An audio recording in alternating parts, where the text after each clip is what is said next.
personally wanted to make cycling cool, because I loved it so much, and having grown up as a surfer and a skater and looked up to surf and skate industry and pros and people out there, I wanted that to be this. Why can't cycling be cool like that was when I was a kid? Once Ollie put all that into a mood board, what we've been discussing, I was like, this is it. This is like bringing surf, skate, streetwear to cycling.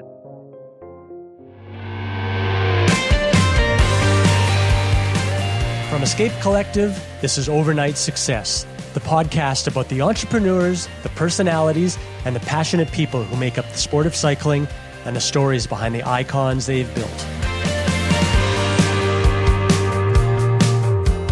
Over the past decade, MAAP has risen to being one of the most successful and highly regarded apparel brands in the cycling industry. Born in the age of Instagram brands in 2014, there was an explosion of these micro brands with a design-led ethos popping up all over the place. Cycling apparel was going through a big change at this time. People were loving untraditional and playful kits and were becoming almost a fashion statement just as much as they were a technical product. The barrier to entry for apparel was getting fairly low at this time, as custom kit was accessible to almost anybody, and social media was a new way of gaining a following and building a brand. I've known the co-founders of MAAP, Jarrad Smith and Ollie Cousins, since before the inception of the brand. Since the early days, we've done many kit collaborations together, and I've just grown enormous respect and admiration for what they've built. The funny thing is that while all of us reside in the city of Melbourne, Australia, and we see each other from time to time, I actually don't know their founding story in detail. So this one has been on my list for a long time now, and I'm glad I finally got the chance to sit down with Jarrad and Ollie to share their remarkable journey.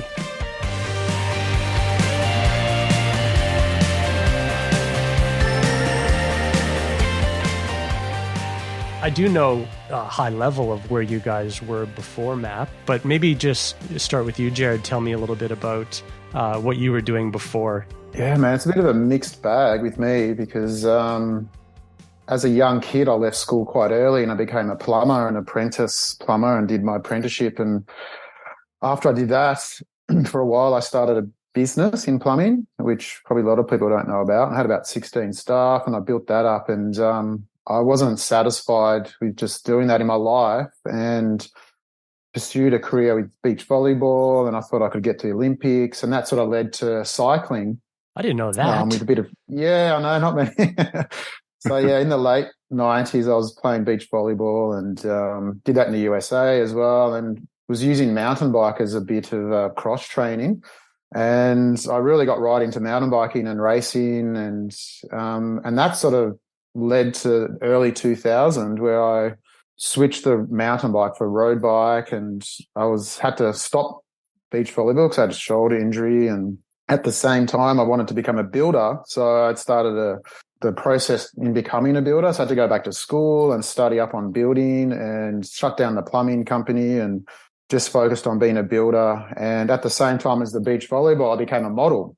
So early 2000s, I was doing building, modeling, and beach volleyball and cycling. So eventually the beach volleyball took a break because of injuries and ramped up the cycling. And with the modeling, I became quite busy doing a lot of in-house modeling as well as the photo shoots and all that sort of stuff. So that's from 2000 early on. I got to meet a lot of the brands in Melbourne, and I was lucky enough to be able to go to Germany and model there for a year. And I came back and spent some time in New York and LA as well. So I was quite international, but it was all before the internet, really. And so it was a lot of old school modeling.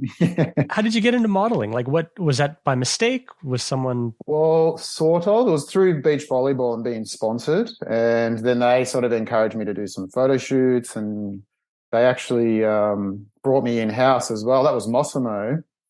And that's actually how I met Ollie, in the very early 2000s, because he'd started his career. So I had this blended sort of work. I was building a company within building my own business, and then I'd fallen in love with cycling, and I realized that I could start racing in the crits and that side of things. I started racing for a small team and met yourself. Mm-hmm. And we're, in the same sort of Rivals. environment. Rivals in Melbourne, building out these cycling teams. And because I was working in the fashion industry at the same time, in-house with a lot of these brands, I was learning about building the brands and working with the designers, the pattern makers. And because I had a building background, I was very interested in pattern making. So I actually was almost going to study it, but I sort of learnt it myself. And then I learned a lot about garments and the technology of how to make them fit better. And it was like probably working 80 hours a week. And I got to the building company to the stage where I could just turn up in the morning and check in on the site, and the jobs would take care of themselves. And then I'd go off to the modelling jobs and, work with the likes of Ollie and all these designers around Melbourne. Building up the bike team at the same time, I started manufacturing the gear for the team, designing it with a graphic designer. Then we were manufacturing in Italy, and I wanted the best gear for the cycling team. So, and having met a lot of the pros that came to Melbourne to train in their off season or ride with us, we really got to learn about, building out the best kit for a pro team. And that's what I wanted for our local team. That's kind of all blurred in like to 16 years. Well, it's funny because I do remember distinctly now, and it was a bit of foreshadowing and I didn't see it at the time, but like, we'd be sitting at Cafe Racer and there's little side conversations going on, and you'd be like, yeah, the length of these knicks are just, a little too short, or the socks aren't high enough, or whatever. And you were just like picking apart. It was invert racing. That was what it was called. Right? That's right. Yeah. And it was a good looking kit. And I just remember now, looking back, you were picking apart, the new kit and how it fit and everything. Ollie, maybe what's your background leading up to when you met Jarrad? Yeah, I took a slightly different path. I was always, my passion, my dream was to go and work in the surf industry. I was a big sort of, passionate surfer, not elite by any means, but just was something I loved doing. And when I left school, I sort of bounced around a little bit without sort of realizing what I wanted to do. I came across a fashion design course down in Geelong. So for me, it was like, I think this could be a pathway here. A, I can live down the coast and surf, live in Torquay or Anglesey. And then B, I think it would lead to working at one of the surf companies based down there as well. So I always sort of dreamed of working at, say, Quicksilver, or Billabong or Rip Curl, because they had offices down in Torquay. Yeah. But it was a couple of years course. It was good. It was really practical. It was sort of the focus was on sewing, pattern making, garment construction, that kind of thing. So towards the end of that, there was a spanner sort of thrown in the works because I got offered a job at Globe, which was based in Melbourne. And Globe's a great company. They're sort of probably equally in surf and skate. They do footwear, but they also license a number of brands. So at the time, they probably had 25 or 30 brands under their umbrella. So it became, within Melbourne, it was a real sort of proving ground for designers coming out of college or uni or TAFE at that point. So for me, I sort of thought this was too good an opportunity to not take up. But it meant I had to move back to Melbourne, and it meant I wasn't going to be surfing as much. And I kind of had to wrap my head around that, which I did. But I just sort of thought, look, I've done the course. The intention of the course was to get a foot in the door at a company that I was passionate about and in an industry that I wanted to work in. So I thought, look, I'll just take the plunge and jump in. And it was great. I started as a real junior in production. That was my foot in the door. So and then over the sort of coming years, worked my way into design and worked on various brands, and then ultimately I was the head designer for Stussy, which was a brand I'd always admired. And that was licensed from the US Stussy. So Australia was one of the only regions in the world that had a license to produce and design product locally. Okay. And I did that for a couple of years. And then there was an opportunity up in Sydney to work for Mambo, which was, an iconic surfwear brand back in the day in the 90s and early 2000s. So moved up there and experienced that. And, obviously, Sydney has great surf. That was the attraction for me. I could live in the city. I could surf. I could work. And then I did that probably 2.5 years, and I got a call from Globe again, and they had a plan to launch their apparel program under the Globe banner. Previously they'd been primarily footwear. So I sort of thought, look, this is a pretty good opportunity because I can come back and work through this process of launching a collection, launching a category for this brand that I'd worked for previously. So I thought that was a great responsibility, and it was something that ultimately taught me a lot about I guess building a brand, bringing it to market. It was quite a generalist role. I wouldn't describe myself as a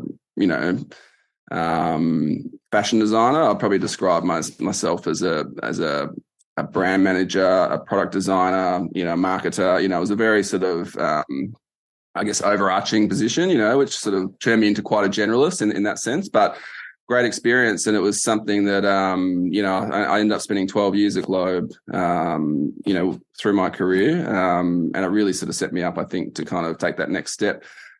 But that is where I met Jarrad. He was our in-house model. So I think he would come in a couple of times a week. We'd sit there for a couple of hours each session, fitting all of our collections on him. And it just, through that kind of period, we just became great mates. And I think we'd just, talk about whatever each of us is doing. At that time, he was cycling. And for me, and for all of us at Globe, that was really foreign, like he would roll in at 11 o'clock and fresh off the bike with his shaved legs and looking nice and tanned. And we were just like, it was pretty foreign at that point. That would have been probably, 2010, 2009, 2020, 2011, that kind of era.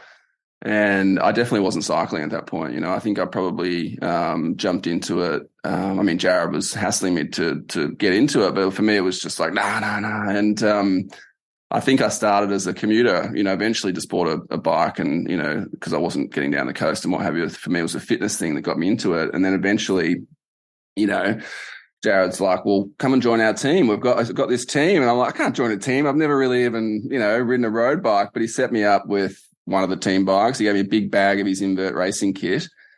And that kind of opened the doorway for me to kind of explore this new sport that I was becoming pretty infatuated with, and I think probably within 6 or 8 months I was down at St Kilda, on Sundays or, racing the crits and just became pretty obsessed with it, and that was probably the start of our journey, between Jarrad and I, sort of talking about kit, talking about what's out in the market, talking about what we liked and, what we didn't like. Yeah. I think we knew each other that whole period that I was at Globe, so we had a really sort of quite a long friendship in that sense. So yeah, wow. So I've got a bit of an embarrassing story that I feel a bit ashamed of, and I don't even know if you guys remember it or not. Probably not. It was September 7th, 2014. And Cycling Tips had just finished running this pretty vibrant, short, sharp, 2-up hill climb race at Grand Fondo, Amy's Grand Fondo. And I was heavily distracted at the time. All this stuff was going on in that. And then you guys just sort of came up to me and, started telling me about this new brand you created, MAAP, and you gave me a new set of socks to try out.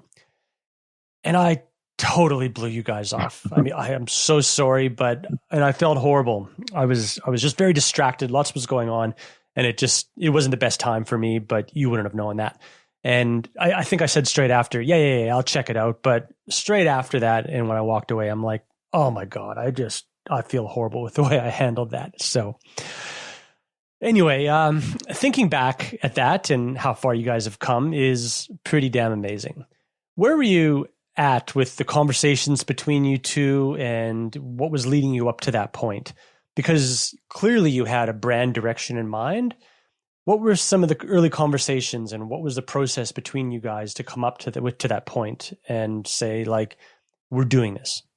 I think it was, Jarrad was pretty happy and proud of his team and wearing race kit, and that's probably just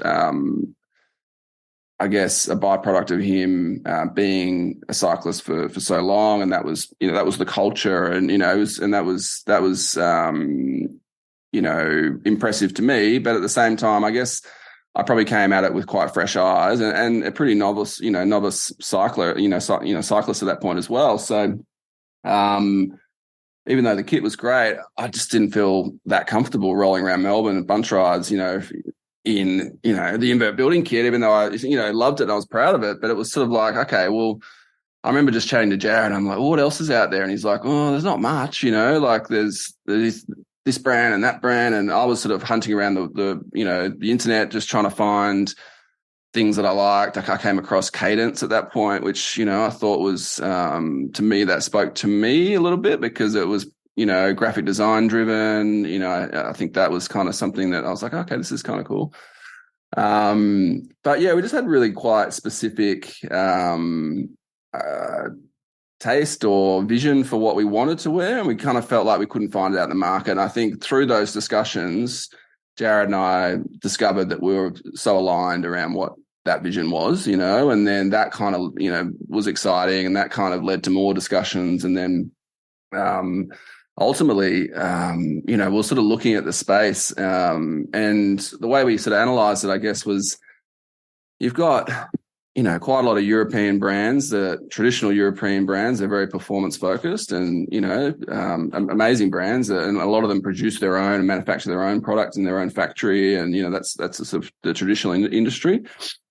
And then you had Rafa, who had sort of been operating for 10 years. And we looked at that like Rafa had done something different in the space. They'd really focused on the lifestyle of the sport and had quite a progressive distribution model, and I think educated cyclists globally, to purchase online and follow this brand and be loyal to this brand. And for us, that was inspiring. I think what they had built, but at the same time, like coming from the surf industry, we're like, well, why is Rafa the only one doing this? Why is there only one brand playing in this space? In that lifestyle channel, whereas in surf, there was 4 or 5 brands at the top, they were always called the big 4 or the big 5. And it's like, so that I think for us was kind of the penny drop moment where it's like, well, hang on, like I feel, we can do something special here, and I think Rafa kind of paved the way for the industry, I think, in that sense. But we knew we had a different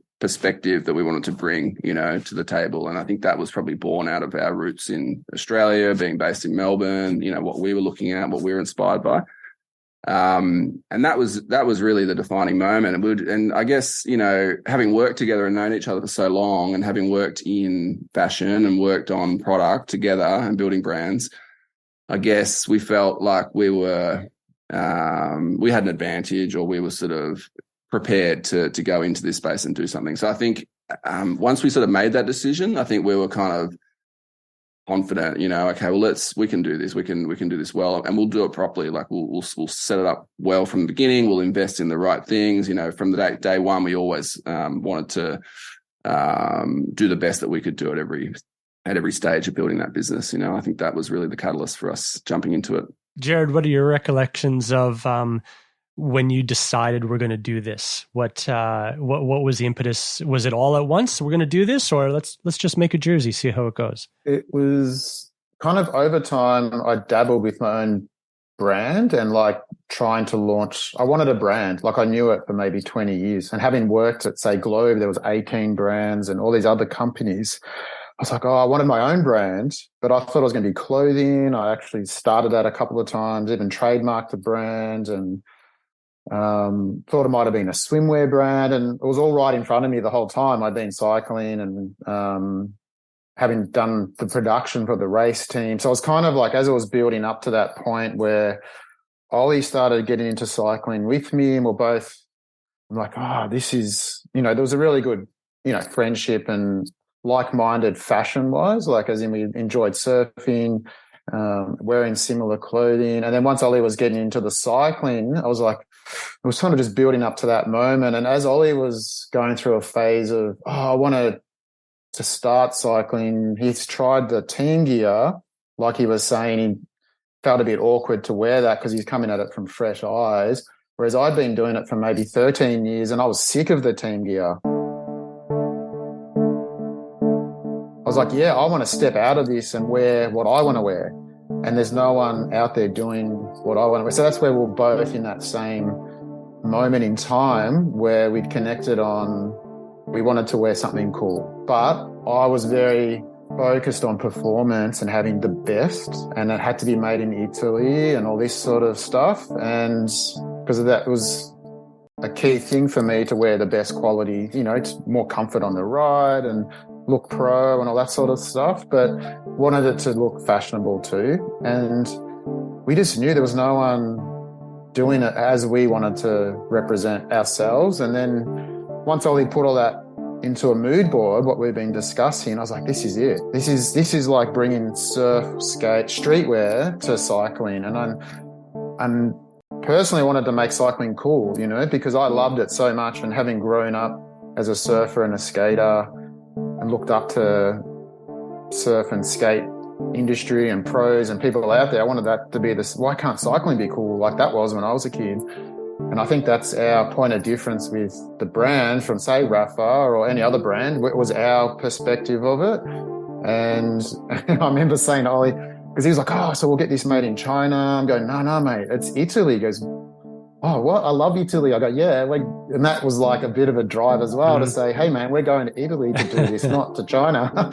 Yeah, that was, well, just, I think, because I'd been conditioned in the surf industry, it's very competitive. You know, that space was very competitive. So, you know, chinos were always $79.99 and T-shirts were $49.99. And, you know, so I had that sort of conditioning, and I guess 90 to 95% of the product that we made was made in China at that point. So, you know, it was really refreshing to kind of come out of that headspace and say, well, hang on, now we just want to strive to build the highest quality product we can build, regardless of where it's made. It just happened to be in Italy at that point because they had the infrastructure, the experience. You know, a lot of the top mills are in Italy, so it makes sense to kind of produce there. But yeah, that was, for me, that was also a motivator, because it was like, wow, this is really liberating, because we're just going after the top, you know, like how can we make the best bib short in the world? How can we make the best jersey in the world? You know, and that was kind of our mission from the beginning. And I guess that kind of led us into Italy, as Jarrad said, but I guess he had some experience, you know, from the past in making team kits and had worked with various factories, you know, Moa and Giordano and, you know, other suppliers. So I guess we just started investigating what was possible, you know. So I think that was probably the starting point for us, you know, before we really dived into design and creative. It was more around, okay, how can we set this up to achieve our goals of building, you know, really high quality performance apparel. So it was factory interviews. It was, you know, sending DHLs back and forth and sort of, you know, explaining what we were looking for and working through things. And it was just, I think we really sort of started with our materials and fits, you know, and that was probably our wheelhouse. It was like, hey, let's just try and achieve what we have in our head as it relates to the quality we want to achieve. And that was, I reckon that was probably a 9 to 12 month process at that point. You know, and as we sort of started to develop that, I guess, you know, we got more and more confidence in what we were building. Because, like, you know, we were keen to wear it. We were sort of passionate about it. And that sort of led us into, okay, well, let's start to formalize this a bit and let's start to explore what this brand can look like, you know, and that's when we sort of jumped into the design phase and, you know, I guess brand creation phase, as you know it. When you did the mood board, Ollie, was this something that you... like, did you do the design, or was it just conceptual of throwing things that you like together, or how did that look? Pretty much. Yeah, pretty much. Like, I'm not a graphic designer. That's not my skill set. My skill set's more in product design. So it was really just trying to kind of put our ideas down on paper with reference images, you know, and they were mostly from, you know, surf or fashion brands at that point. I don't think it was really anything in there from the cycling industry per se, but yeah, it was purely mood, you know. It was color. It was the aqua color that we launched with was a big part of that brand identity. It was photography style. It was how we'd shoot and represent product on social media. It was all these sort of things that were just kind of rounding out how we would present the brand to market, really, but without really touching on the product itself. It was really the essence of the brand, I guess. I kind of look back at it and feel, you know, and Jarrad's got it on his phone still. I kind of look back at it and think, cringe a little bit, but it has, you know, it does have still have some cues of what that initial kind of mood board was, you know, but this kind of leads us into, you know, taking that mood board or taking that kind of vision and turning it into actual, you know, brand logo, product design. And That's where sort of Misha comes into the fold, because he's a graphic designer trade, but he also has designed apparel brands. And I met him when I left Stussy to go to Mambo in Sydney. We hired Misha to replace me in that role. And that's, from there, pretty much from that day on, we sort of, became friends and remained friends, because at the time he produced his own streetwear brand called Swipe, which was pretty popular in the early 2000s around Melbourne and Sydney. And so he was running that. And then, but he Stussy was his favorite brand, and this opportunity came up. He wanted to, I guess, explore that experience as well. So, I think from that period, it might have been another 8 or 9 years until we sort of started concepting MAAP. So for me, it was an obvious choice when we were looking at building this brand out. Misha had to sort of be part of that process. So Misha ran his own creative agency at that point. So he was working on branding and marketing campaigns and, retail, point of sale, et cetera, for various labels. And he explored our logo design and our graphic design for the first, couple of collections. And so he's really been part of the business since before we launched, essentially. Yeah. I think within 2 years, maybe, he shut down that business and came to work with us full time, and is now actually a partner in the business as well. So he's been with us, for that whole journey, which has been amazing. So. Yeah, I had actually toyed with inviting him on this episode as well, because he has been such an integral part, it sounds like. However, with 3 people, these tend to get into 4-hour long episodes. So, but no, I'm glad you acknowledged that. So you have a mood board, you have connections into Italian manufacturing. Tell me about actually bringing this to life. What products did you guys go to market with? How did you even just get started? I think the first thing was critical from day one. I said we have to have the best bib, because without a bib, there's no brand really, because and over the years I've been watching everyone wear, say, an ASOS bib, and it was like everywhere you go, it's like ASOS bib, Rafa jersey, ASOS bib, club jersey, ASOS bib. Like it was and I was like, this is critical. We had to have the best bib. So out of all the products, we just worked on that the most in the very beginning, and that's probably the blueprint to our bib today still. And we worked back and forward to the factory until that bib was perfected and the right length. As you mentioned before, I was very fussy about the lengths and the fits and, say, the sausage leg, like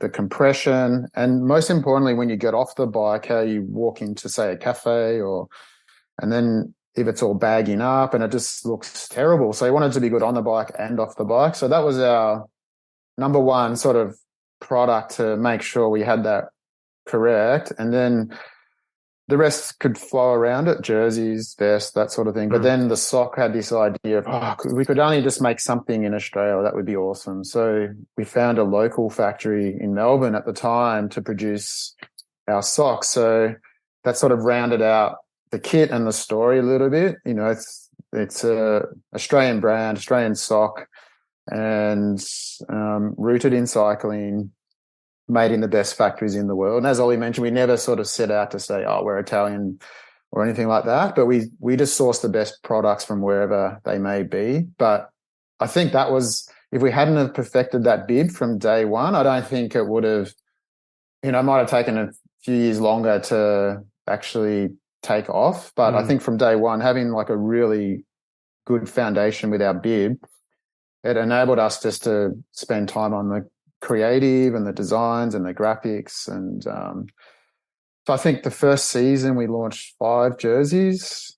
Was it 5 jerseys, Ollie? And a vest and the socks and the bibs. And a lot of people think it was a sock brand because we were funding it ourselves. I had been producing those socks in Melbourne, and I had a box full of socks. I said, hey, why don't I just sell these, to fund the website build? And so for about 2 months, I was going to a few of the bike shops and saying, hey, are you guys interested in these cool socks? And I gave them the story, brought out the iPad and sort of showed, the concept of the brand. And it was a no-brainer. Like everyone wanted them straight away. So I was sort of producing socks for, say, 2 months before the actual website was launched.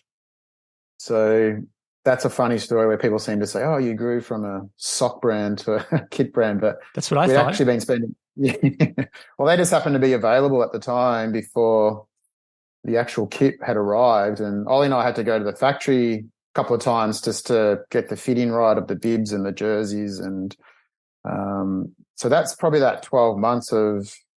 Well, it was actually less. We launched in October. We sort of started it was around February because I was married in February that same year. So I had my wedding. I was on my honeymoon and Ollie was sending through designs and concepts. And I think we'd come up with a brand name, what must have been in 2013. Tell me about the brand name and how that came about.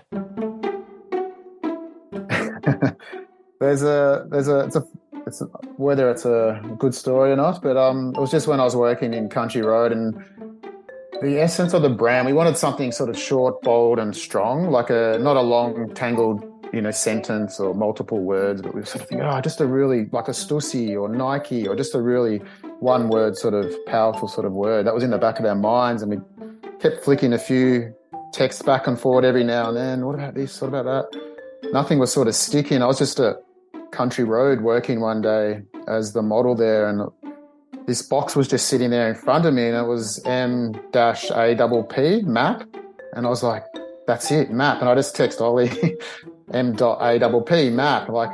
And he's like, that's it. And he was like pumped straight away. And we both just got really psyched about it because it was like, it's MAP. It's a twist on the word map, but could derive from MAPI, one of the teams in the past that we loved. And also a roadmap to follow if you're on an adventure. And it just had so many sort of meanings. You could twist it back to cycling. And then M actually meant men's apparel for Country Road. It was just an abbreviation of their menswear department. And we were like, well, that's Melbourne. It's Melbourne apparel. That's it. So we got caught up in that. And we actually presented that to, say, Misha to start the graphic designs for the logos.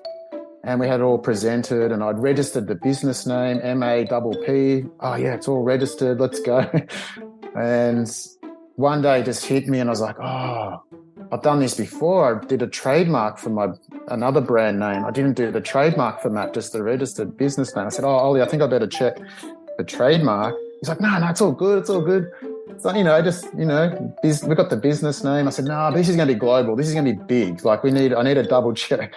And as I went to check, it was taken. We couldn't take MAPP. So we were just, knocked back. And I was like, oh no, like, what are we going to do? So we thought, we just have to come up with another name. And we kept coming up with other ideas and nothing was sticking. And I don't know, it just hit me one day because we're sort of looking at it like, Mappa, Mappy, sort of sounded French and Italian. No, we just can't use map. It doesn't sound right any way we looked at it. And I was just like, just take the P out and put another A. Like the logo was done. Just said, I think I don't know if I emailed it. I just texted Ollie MAPP, and he, like nothing else said. He just goes, done. That's it. And I'd already checked the trademark too. Like I was like, before I did that, I was quickly checking the trademark on it, and I go, we can get it. And I just remember then Ollie was going back to Misha saying, hey, we got just swap the P for an A. And he was a bit upset, Misha. I was like, oh, no, it really has to be double P. And we're like, no, it doesn't. It can't be double P, mate. It has to be double A. And then as he got more into it, he realized, oh, no, it's really, the double A's are really good graphically as well. We can use them as mountains or part of the branding. So that's how I remember it. Ollie, I don't know if you remember. I think you nailed it. I think it's spot on. But I guess at that point, Jarrad's like, talking about trademarks, I'm thinking, shit, that sounds expensive, like, don't worry about the trademark. We never know if this brand's going to go anywhere. That was my whole sort of vibe, was just like, just don't spend money. Let's just test the concept and see, how we go. And I'm glad he did check it because, I think it's so important to have that buttoned up, from the beginning. And I mean, we're still working on trademark issues, to this day, almost 10 years in. So it is a complex beast, but it's not something that was, really important, back then for sure. So I think that was just the confidence we had, or myself, and building up Ollie's confidence too. Like, no, this is going to be big, mate. Like to me, it was a no-brainer. This is because I saw Stussy and Globe, how they built it. I'm like, we're no-brainer going to be as big as that easy. Like, wow. Just even in Australia, it didn't seem like couldn't work at any point. And then especially once we brought Misha in, we were getting our ideas on paper. The only stress was just the cash flow, like Ollie was saying, like how are we going to pay for that trademark or the website? And how were you paying for getting the stock, the building the website, getting the word out there? How did you pay for that at first? Well, initially that was just Ollie and I just probably put in 10 grand each. Might have started with 5 or 2, but we just got a bank account, or maybe even it was just into me at the start, but we got a bank account and we just chipped away at it. And luckily Ollie had a little bit saved up he could put in, and I kept saying, I've come on, mate, another 5. And he's like, oh, maybe. And then oh no, to be honest, like that was coming out of monthly. I didn't have much savings at all, and it was like I had my monthly salary. I had 2 kids under 4 at home, a mortgage. So I was kind of pretty stressed about it all, And Jarrad's like, come on, it's gonna be. We've got to do this, we've got to do that. And I'm thinking, let's just get it out there. Let's just get the product out there and get a read before we start tipping money in, But ultimately, I think we started with, like, how I remember it was like 5 grand each into Jarrad's account or into this shared account. And then it was like, as bills came in, over the period, it's like, okay, I've got these bills, let's chip another 1,000 in this month, or another 1,500 or another 2 grand, And that went on for probably that sort of incubation period. But it did also, we funded the first production order out of that capital as well, that money. And, we didn't order much. We were ordering like 50 jerseys in each style, or it might have been 100 bibs and, however many socks. And, but for us, it was still a lot of money. I think even funding our trip to Italy to work on the product at the factory was part of that money as well. I guess that shows like how committed we were to getting that product right before it hit the market. That was a big chunk out of our sort of seed money, that, if you want to call it that, So, but yeah, that was it. And I think, I just remember thinking, sell those bloody socks because I can't tip any more money in, let's just get it going because, I can't afford to keep doing it. And that's pretty much what happened. I think once the socks sold, we all just got a boost of confidence from it because money came in. The stock was on the way, the apparel was on the way from Italy. We had a really good response through some of the, select bike shops that we'd showed it to. And I think Jarrad, by the time he came back, from those meetings, he's like, we need to order again. Like we've sold out, So we'll just order more. He's like, we can't fund it. I go, don't worry about it. I'd pretty much had it sold before we had it landed. I'm like, just order more, mate. He's goes, I was stressed. I go, okay, just leave the money to me. Just order more. Just do it. He's like, oh shit. And I've still got the first check, I think, from the first $500 sock sale.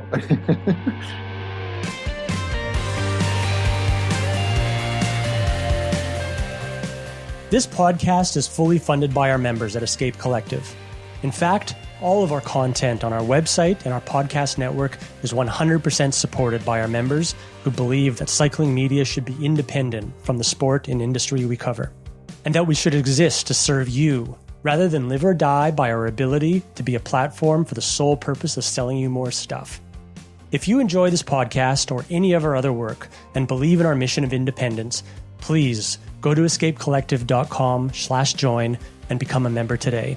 Thank you for your support. So you're just hustling. You're packing orders. You're going to bike shops. Yeah. You're also selling online. Was that correct? Well, that started in October. So that was a great story there too. He goes, I've got a trip booked to Bali with the fam, and it lined up to literally the website was turned on, and I wasn't so good with websites. I'd been a builder, not an IT tech. And I go, so we've turned in the website on Monday. He's going to be in Bali. I was like, that'll be cool. But we weren't expecting like major online craziness. But the main thing was I had it in 3 dealers when we launched. In Milan at Deus, in Bike Gallery, and St. Cloud. Because I'd already gone in with the laptop or with my iPad with a real beautiful suit bag, had the samples inside, presented it to the guys. And even the store in Milan, Ollie was with us together on that one because we were at the factory. And all 3 of them were like, oh, yeah, we want to buy that. And that was kind of more than half the production pretty much, without even having to go on to the other bike shops where I had a list of stores. So we wanted to have a little bit of a balance of, say, half online, half for some bike shops. So we sort of calculated it out that we could sell a bit ourselves and then get it seeded into the best bike shops. And I think once the website was turned on, it opened it up to these people overseas, because it looked like we'd been around for a while. And because it was in Bike Gallery in St. Cloud, they posted on Instagram. Instagram was just getting popular at the time. Yeah. Within that first month, I was getting emailed from bike shops all around the world. So it wasn't so much the online stuff that was getting out of hand within the first 3 months. It was this organic traffic through having stocked some good bike shops. The flow-on effect of that just was tenfold. That's what was crazy for the first probably 12 months of the business, was just managing the wholesale side of it, because that'd be like, biggish orders as well. So taking up a lot of the inventory. So trying to manage that we didn't sell out for online, but then online always looked quite sold out, because it was kind of creating demand at the same time, because we'd launch and it's sold out in a week online. And you're just constrained by cash flow, and is the reality, I imagine, eh? Yeah, exactly. That was always our problem, always the issue was we couldn't just get enough stock, really. Like, it was, the bibs were always sold out. The key sizes were always sold out. The people were complaining, and, or we'd launch and, sizes would go instantly, that kind of thing. So I don't think we ever really, it was years that we had that issue.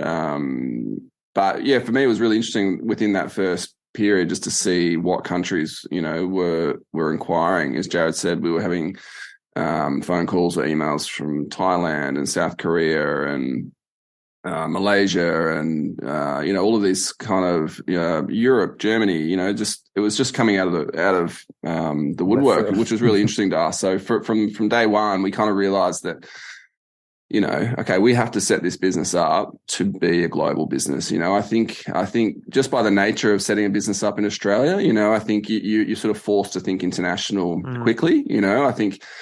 In comparison, if you were to set up this business up in the US, there's plenty of large businesses that only operate within that market, because the market's so large. So for us, it was crazy. We were sort of producing this product in Italy. It was getting shipped to Melbourne, and then we're shipping the wholesale orders back to the UK or Germany or France or Italy, which was insane. So I guess that put an added layer of pressure on, because we sort of thought, okay, well, we have to probably open up a warehouse in Europe. We've got to duplicate our inventory levels. That's going to be pretty taxing on our cash flow, working capital. But we did it, and I think that was probably one of the key milestones for us was establishing that distribution hub, basically, which is now in the Netherlands. And that really kind of, I guess, allowed the business to grow in a sustainable way. That was a key moment for us, I think. It all sounds like it went off really, really strongly from the start, but you guys would have been working your day jobs, I imagine. When did it finally become apparent that you guys had a legit business on your hands and this is not a part-time thing? And when did you guys leave your jobs? Initially, I'd finished a building project in October, and that's lined up perfectly to turn in the site on. 2014? So, 2014. Mm-hmm. And I said, Ollie, you just keep working. I'll go full time, and I just want to see how this can go, because I'd already been working for myself and had some money in the bank. Just got married, hadn't had a kid yet, but so I was very happy to give it 12 months. I had, and then open ended. I'll just go for it and see how long this can last. And I still had some modelling jobs, which was great. So I could do that within an hour or two, get paid pretty well for 2 hours. And then able to, run the business, so to speak. But that was operationally, all the shipping, all the communication, and Ollie was able to coordinate, say, during the nights, talk to the factories, order more products, curate them. So with the reality, what that means, is you're on the Instagram account and you're packing bags. Is that and going to shops? Well, is that kind of the level at that point? We pretty much split it in the start. Ollie was curating the photo shoots, and he had Instagram. I had Facebook. I've still to this day never posted on Instagram because that's one thing. You don't muddy the waters. Like I didn't want to get in there and start fiddling with Instagram and then Ollie be, I was going to do this or whatever, vice versa. So it was very clear that you do Instagram, order the stock, I'll do X, Y, Z, the finances, the sales, operations, customer service, that side of it. And I was happy to do it during the day, whenever, 24/7, just get it done. And we had regular meetings at the pub on Wednesday nights, doing fittings, that sort of thing. And I remember saying, Ollie, hey, man, this is really busy. It was December and we put on our first staff. I said, I need help. Like, you don't have to come and do it. I just need someone to pack boxes. You start work. You don't need to be packing, and it's that kind of stuff. So we got Dave McLean in, and he was our first employee. And also the number one was my mum. She still works with us as in admin and that side of things. But she was a bookkeeper. So she'd come in, she'd help me with doing all the invoices for wholesale and take care of admin. And then Dave would come in and start doing packaging. And I actually had a mentor as well, Dave Vile, who came from his family, one of the co-founders of Country Road. Then he had a brand called Elwood and he sold that. So he was helping me a lot operationally and come over and give me a hand on I needed to get it out of my studio because there's too much going on. And then I just had a baby and I was like, this is getting crazy doing it from home. And he helped me get it into the first 3PL. So I think it probably took 12 months. And then Ollie we really had two staff members. We had Shul and Dave, and then Ollie had been winding down his job at Globe. You can explain that, Ollie, but yeah, I mean, it was getting busy, like to the point where it was impacting my day job, and my home life and some relationships. Yeah. But so it was kind of, and I think Jarrad, like we were both at the point where it was, I wouldn't say it was breaking point, but it was like, holy shit, what have we done here? It's really, this is stressful, and I kind of felt like, I think we actually even said to each other at that point, we either go for it or we shut it down because this is not sustainable. And again, it's a big leap. Even at that point, when we're selling product and we're making profit, it's been profitable from the beginning, but it was still to sort of support both households was still a big sort of impact on the business. So we're still wrapping our heads around: should we be working at full time? Should we be paying ourselves what we were earning? In our other careers, etc. Ultimately, we did because we were so confident in it, but I think I resigned from Globe at that point, but I was so conditioned to working in a company my whole life. Like I'd had this sort of 12, 15 years working for someone. I was always very happy doing that. I never really had a yearning to kind of start my own business or manage my own business or launch a brand. And I remember, just once I resigned, I couldn't sit at home. I felt guilty that I wasn't in an office. I had it was a really weird feeling. So I ended up sort of renting a desk out of my sister and brother-in-law's office. They run an architecture practice and a building company. And they put a desk and a chair in like a broom closet, and I paid them a little bit. I think it was free originally, but so that was me. I'd sort of roll into this office in North Melbourne and sit in this broom closet by myself and just feel like I'm at work again. And that was kind of like I think it was almost like a safety blanket for me, because it allowed me not to think that I've just walked away from my career and I'm putting everything on this business. It sort of made me feel like, I'm just going to the office, doing some work, doing some emails, and then I'd leave it. I'd wait. Sometimes I'd wait till 5 o'clock. Even if I had nothing to do, I'd feel guilty leaving at 3, So I've shaken those feelings now, which is good. But I just remember that was a really odd time of my life where I was just going through a lot of transition, I guess. When do you feel it stopped becoming like an awkward? And what I mean by awkward is just you doing everything, and you started to bring people on to be able to shed responsibilities. Does there feel like there was a defining time that it became less awkward, or is it still awkward? No, I wouldn't say it's awkward at all. I think, look, it's sort of that feeling is a slow burn over time. I don't think there was one definitive moment, but we, even at that point, we're like, okay, we need someone to probably do these functions in the business. And we kind of thought, okay, we could get a junior and sort of train them up, or we could get someone that, you know, is exceptional at that role and it's going to have a big impact on the business. And I think at every stage we kind of chose that second option. We chose to probably pay higher than you probably would imagine a startup would pay. We matched salaries to bring people over from businesses that, you know, were like-minded or structured similar, you know, in a similar way to ours. So I think that probably was something that helped us along the way, because it gave us confidence and it gave us, I guess, confidence to delegate and work with talented people. So whether that was e-commerce or operations or Misha coming on board full time, and you know, I think that, you know, pretty quickly we had 8 staff in that. So we were hot desking out of my sister's office, and we got to sort of 8 staff at that point. And they wouldn't give us any more desks, you know. So we sort of transitioned into a new office down the road. They just happened to own a building that was vacant, and we sort of looked at this little building in North Melbourne, which had 2 levels, and we're like, okay, well, we could put an office upstairs and maybe downstairs we'll try a retail shop, you know, like it's just going to be sitting there empty. So that was kind of the sort of evolution out of that sort of hot desking phase into what was our first office essentially. But you know, I think to answer your question, it's just over time. I think it's just been building or sourcing exceptional talent to kind of join the business, and I think that has really allowed Jarrad and myself now to focus on what's most important. And you know, I'm really proud of the team that we've been able to build. You know, today it's been amazing. It's been an amazing ride. It's been impressive.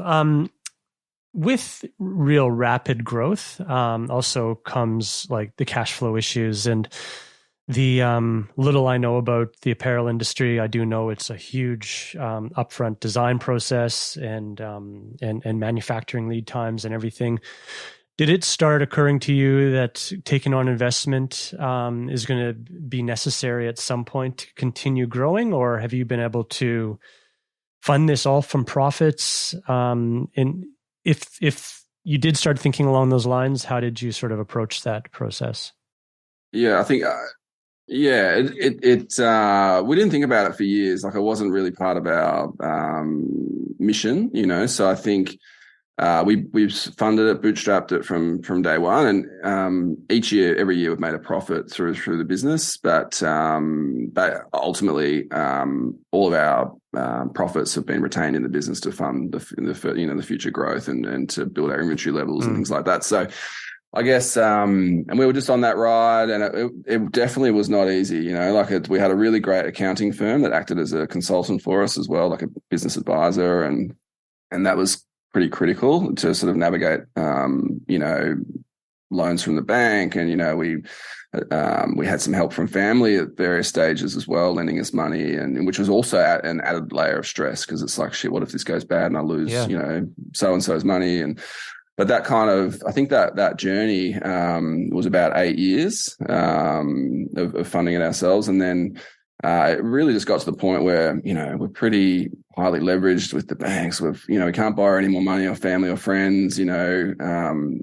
We couldn't make payroll, you know, it was coming up, and it's like, oh my God, how are we going to pay the payroll this month? And it's like, well, Jarrad's like, I could pull some money down off my mortgage, which, you know, the house was already signed over to the bank if we were to sort of go under.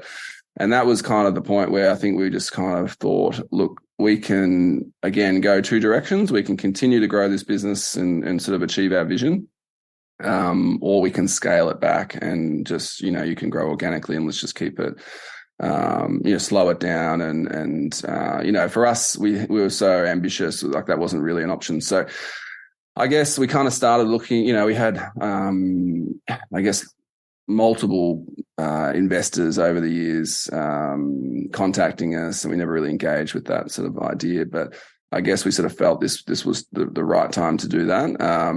And so we started taking meetings and met with the whole range of different companies, you know, and I don't think we ever really felt confident in bringing someone into the business. You know, that was our big anxiety. It was like a lot of the, I guess, you know, the messaging you get from a VC fund or a private equity company is, you know, it's all about your growth and what can you do in 5 years. And then, you know, in 5 years we'll sell and exit and everyone will be happy because you've, you know, 5x'd it or you know, 10x'd it, et cetera. So for us, that was really nerve wracking. It's like, well, why would we bring someone in that's going to change the trajectory of our brand? We don't even know at this point what we want to do with it in the future, but we're definitely not ready to give it up. And we've got, we really want to sort of build an enduring brand that we're proud of, that's, something that sort of brings more people into the sport, and something that sort of hopefully leaves a net positive impact on on the environment. And so I guess, we were kind of really anxious about doing it until we came across a private equity company called Pomoja, which, was a cold call from LinkedIn. They approached you? They approached us, right. Yeah. And then talking to it, they're a really unique business. It's, privately owned by a guy called John McCall McBain. So he owns 100% of the private equity company, and his mission is to donate 100% of the profits generated from the private equity company are donated to charity. So his missions are university scholarships and climate change causes. So that for us was like, well, hang on, why is he doing this? What's the, motivation, or how does he set this up? And just over time, we got to sort of learn about what his missions are and what his sort of purpose is, what he's looking for from investing in a company like MAAP. He's a passionate cyclist and skier and adventurer. And, so we sort of got to know him in that sense, and just started to feel comfortable about it. And I think the thing that sort of ultimately got us over the line was the fact that John said, he doesn't want to ever sell good businesses. For him, it's like, if you want to pass this business down to your kids, let's do that. Or if you want to, hold on to it for X amount of years, it's up to you guys, So that was kind of really the catalyst for us to kind of take it seriously and sort of further explore how that relationship could be. That was 2020. I think. And, everyone knows what happened in 2020, but it was, I think, May or, maybe even the second half of 2020 that happened. Yeah. And that, I guess, to answer a previous question, that kind of gave us confidence. John was there to give us confidence. We had, I guess, investment to kind of help grow the business and sort of realize our goals and dreams. And also it gave us the opportunity to bring more experienced people into the business as well. And, and that was, I guess, a definite catalyst for us to kind of really sort of take it from there. So it was a pretty interesting process to navigate, but ultimately I think we sort of were very lucky to come across those guys. It sounds like it. I've kind of Googled John McCall McBain, and the guy sounds incredible in terms of like what he's accomplished, what his interests are, what his the philanthropy entails. What else has he brought to the table, maybe more personally, besides money? Like, do you have a pretty close relationship with him, or is it quite hands off? Or yeah, I'd say on a day-to-day business, so just to, John's investment is a minority share in our business, but and sort of operationally, it's very hands-off. But he treats his businesses as family, really. So we'll spend a lot of time with him and his family, and just getting to know them, and which has been amazing. But yeah, as I said, I think his role really is to kind of give us the confidence to think bigger, and to sort of go after our dreams and realize what that is, regardless of whether it's revenue or creating meaningful impact, or, he's really there as a sounding board and a mentor for us, which has been what we wanted. I guess we sort of probably didn't think we would want someone that's going to be in the day-to-day. That's kind of, and at that time, you don't really know. You don't really know what you need. You think you know what you need, but ultimately you don't. And I think we're really comfortable with the sort of level of involvement they've got. And, so it's just, we just feel supported, but not kind of derailed in any way. So he's very inspiring to be around. So when you do spend time with him, it rubs off on you. And I think Ollie and I are both motivated, energized people as well. Like think big and chase our dreams. And he just sort of gives you that confidence to really continue it. And there's not a minute of a day where he's not busy. And then even when he's with us, it's booked in, he's scheduled. I'm flying in, Jarrad, let's go for a ride. He's booked his shower, he's booked like everything's. He doesn't miss a minute of his life. and that rubs off on you, and that makes us like really invigorated. And within the business, it's that gives you the confidence to really go after what we really want to do. And also a massive thing was de-risking us. He really wanted us to not feel, because up until that moment, that was probably our biggest weakness, was this risk feeling of, oh man, could we lose our house? And I want to make sure everyone's paid. And we were profitable, and everything was like on paper was going to plan, but you always had this underlying risk that, geez, man, we could lose the house, and I don't know what the pandemic's doing, and even a war, who knows what could happen. But he really wanted to de-risk us and feel comfortable to come to work and just shoot for the stars. And I think that's what it's enabled us to do. Yeah, I have to admit, I don't know him, but I look at what he's done, and I have quite the crush on him. He's done a lot in his and life. He's Canadian, mate. You got to love a Canadian. Captain of the college ice hockey team. My goodness, he had me right there. But in tangible terms, I mean, I can see from the outside what that investment has enabled you guys to do. I mean, maybe can you talk about some of the tangible things that has brought that investment has brought to life and it's enabled you guys to go to market with? Yeah, well, I think, as I said, really the people has probably been the biggest change to the business, being able to sort of, recruit the right people for the right roles, seniority, brought on a great CFO. We've got, some great talent. I think that the talent for me is the most important thing. People are our business really. And that's probably, as I said, allowed Jarrad and myself to kind of focus on what we need to do to realize our vision, which has been great. The other thing, I think from day one, we're always inspired to build retail stores. And, we always looked at Saturdays, a New York brand called Saturdays NYC, and that was kind of an inspiration for us. It was someone that, came out in the 2000s and kind of disrupted the surf industry by which at that point the surf industry was pretty much at mass distribution. It was sort of potentially on the way down to where it is today. And Saturdays came out with a really unique premium perspective on that space.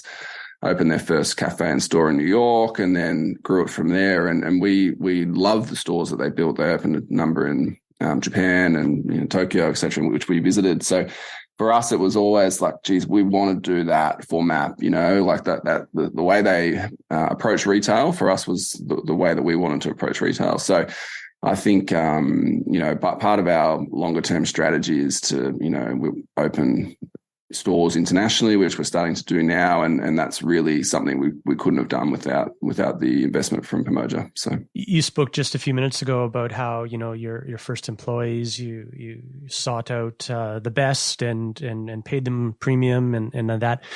Has it changed now from you seeking out the best to the best approaching you? Yeah, that has happened for sure. I think, I think that's a real compliment to the brand we've built, that we're attracting talent, I think it's hard to recruit people with specific experience or cycling experience from Melbourne, I would say, that have worked on global brands, So I think that, for the early days, we really just probably tapped our network. It's people that we'd previously worked with in, other brands, whether it be Global, Country Road or wherever, which was great. But as you start to grow, you need to bring in specialists, people that are smarter than what we are, that know product better than we are, than we do. So that's kind of, that's been a challenge. And I think being able to look globally for that talent has really sort of unlocked some great talent for us. So we've set up an office in London. We're about to set up a small office in LA. We've sponsored international employees to come out on visas and work with us, which has been an option as well. So apparently it's not too hard to talk a Brit into moving to Australia, so that's worked in our favor. But yeah, we do feel, in a privileged space to be able to work with such talented people in our business. Yeah. I know you guys have done a lot to do with sustainability over the years. However, being small, the priority isn't telling those stories. And I just want to talk about that because I know you guys have done a lot early on before that became a a thing brands were thinking about. What are some of the, I guess, what's your original thinking from starting the brand in terms of sustainability, and what did you want to kind of not achieve, but how did you want to lead with that, and what are some of the things you guys have done in the 10 years that you've been around? Yeah, I think, probably from our previous careers, the surf industry was quite an early adopter of some of those sustainability policies. And, our mission was always to protect the places that we ride. We are out in nature. We are out on the roads, and, it's something we wanted to bake into the fabric of the brand. I think just by nature of producing with the high quality fabric mills that we work with and the supplier chain that we work with, it was interesting to us how advanced they are already on some of those key sustainability practices. And through that process and working with these mills, we learned about the Blue Sign partner system. And we really try, we were now the first cycling apparel brand or cycling brand globally to become a Blue Sign system partner, which is, I thought was quite shocking at the time, because when you look at the outdoor space, it's a who's who of outdoor brands. Patagonia, Columbia, North Face, etc., all subscribe to this platform. But for us, I guess it was a way that we could get a sustainability coach or some support and leverage their framework and knowledge to help integrate that into our business. So ultimately what that does is works on restricted substance lists in raw materials. So it looks at water management, the quality of the water that you're using for dyeing and processing, and we thought of, if we can work with Blue Sign accredited fabric mills and Blue Sign accredited manufacturers, we're already setting a really high bar for what we're doing at that point, So that was something that we really jumped onto, and we've learned a lot through that process. But look, we've adopted recycled yarns through quite a lot of our materials, which is also important, I think. But no one's ever perfect. I think we're still on a long journey to get to where we need to be. Ideally, we can sort of end up at a net positive position, but there's going to be a lot of work to do it. It's just a constant moving beast that we really need to commit to, and something that, as I said, it's always been a part of the brand, but it's never like we feel like we've achieved what we need to in that sense. So, Jarrad, if you were to think back to the beginning days, you did sound like you were very confident that it would work out, but did you ever think you'd be where you are today with MAAP and where the business is? Yeah, totally. Like it's it's like, it doesn't feel like someone's congratulates you, or someone says, "Oh, that's amazing! You own MAAP. You started MAAP." We go, yeah, it just feels like 10 years feels like, I don't know. It's like a part of the journey, part of my life. It's like one of my kids growing up. Yeah. It doesn't feel like, did you expect your kid to be 18? Yeah. It was going to happen. Like, I feel like, it doesn't feel like little things like blow my mind. Like we went into Harrods. So things like that, I was like, wow, like Harrods came to us and wanted to stock MAAP. Like that to me is like, I didn't expect that. I would love that to have happened. It was like a dream, but like to be able to say, that actually happened. Like, and then Mr. Porter and Essence, they sort of started coming out of the woodworks to put MAAP onto those platforms or into those stores. So to me, that's probably was a surprise. But as far as like the growth of the business and taking on investment, it was all sort of future. Once you're sort of in it, you just feel it growing. Like you probably felt it too, like with building your previous business, and you're sort of just in it. And then when you get, maybe there's an exit, or maybe there's a point in time where you go, look, and you have to start another one, you'd be like, oh yeah, that was a beast. Like we're in an actual quite a big business. But I do remember a couple of years ago, we walked through looking for our space that we're in now, our new head office in Melbourne, and we're looking at some other businesses and places that were up for lease. And there was this one space in Cremorne, and it was a sportswear brand, and they were moving out, and it had 100 staff. And I was walking through it with Ollie going, oh God, I don't know if I want 100 staff, man. This feels like, it felt like a massive like, you know, in your mind thinking, oh, I'm going to have to look after 100 people. I think we were probably at 20 at the time. And then to look back at that now, I was saying to just Ollie yesterday, I think we're at 70 staff, you know, it could get to 100 pretty quickly, but it doesn't feel like a strain whatsoever. Like I feel quite confident we could have 200 staff. Like I think once you're in the business, you grow with the business yourself. So each step of the way, I've definitely grown myself in my skill set of running a company, as has Ollie, and learning about how to run a company. So yeah, it feels like we're in the right place at the right time. And I'm really excited because next year's 10-year anniversary, and I feel like we've done what we needed to do in these 10 years, but now I'm really focused on what's the next 10. And it's another big leap for us. And I'll be really keen to see how that plays out. Ollie, have you had any pinch me moments that you can recall? Yeah, I think it's the pinch me moments that get you. It's probably not because you're on this journey every day, you know. So it's sort of become, as Jarrad said, becomes part of your you know, the fabric of your world essentially. But it's probably those moments where, you know, I think we went to London to look for a retail location. Might have been in you know, last year, and we got there at like 5 a.m, and we're like, you know, pretty sort of jazzed up on coffee, and we're walking around, nothing's open. We're in the central London, and we're like, oh, let's just go and look at all the shops now. You know, it's like all the ones we had on our list. And then no one on the streets, and then one guy rides past and he's head to toe in MAAP, you know, and we've just sort of landed. And it's those things that remind you, I think, that, oh, wow, that is kind of cool, you know, what we've built. We've just flown out, you know, over the other side of the world and just run into someone that's sort of supporting our brand and out there, you know, enjoying the sport. So that, I think it's probably those kind of moments, which there's been hundreds of them over the years that kind of are quite special, I think. Yeah. But they're little ones, though, aren't they? They're not the big ones. Little ones. It's not the big ones. Yeah. No. Yeah. It's probably the ones that take you a bit by surprise.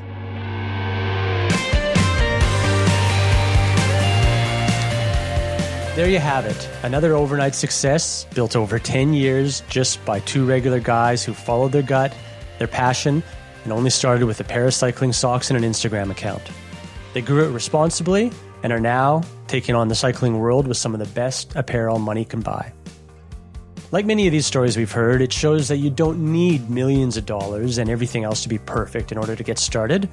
Consistency, time, hard work, and capitalizing on a little bit of luck along the way is exactly what Jarrad and Ollie did, and anyone else can do too. I'm Wade Wallace, and you're listening to Overnight Success, a podcast from escapecollective.com. See you next time.